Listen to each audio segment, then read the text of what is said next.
looking for on Netflix called The Stand-Ups. So I'm doing a half-hour special with that. What Nate Bargatze did one with Nate Nikki so much. Glazer, and that's a fantastic thing. Like, that's such a good time for you to be doing what you're doing right now because they keep putting out great stuff. Nate is so hysterical, and I felt so bad because we were doing this festival, Bonnaroo.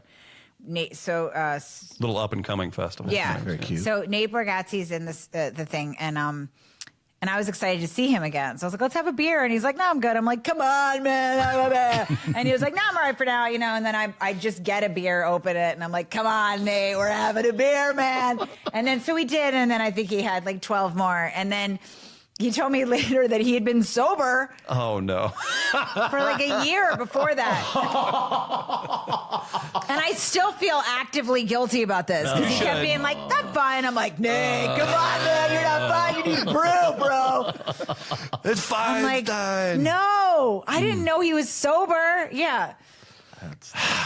You said Bonnaroo, by the way. Is that, as far as playing anything else is in front of a crowd, is that... How is working that crowd? Is that an active audience? I'm about to say, I'm curious, how do you, as a comedian, how do you break that wall, if you will? It seems like there'd be a ton of distractions in that It's crazy. You're outside in a tent. It's not ideal to perform in tents. I prefer walls to tents.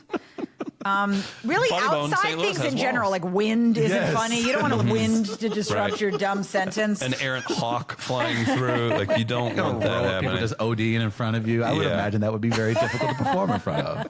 That could be very strange. Everybody, I love those festivals though because we get to hang hard. I'm going to keep disrupting you every time you try to. We can sit here and talk for 2 hours, but just don't talk shit whenever you leave here. Like those guys wouldn't let me leave, right?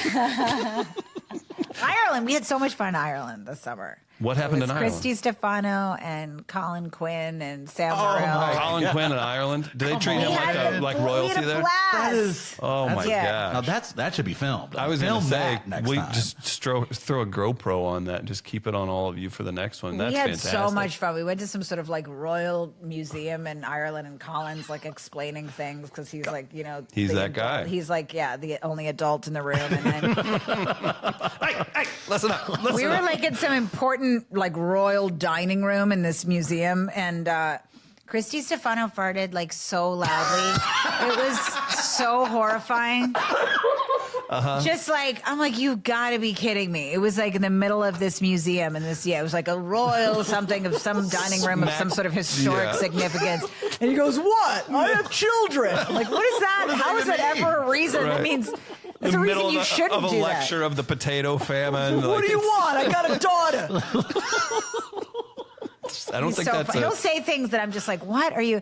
He was like, I think we were talking about something about this house in the woods. He's like, nah, I don't like nature. I'm like, who doesn't? Nah, I don't mess with nature. Okay. That's scary out there. Yeah. Never cared for nature. You gotta film that one next time. I think that's what I'm... a level of profound ignorance you've got to respect. I love Chris because he just knows he's trash.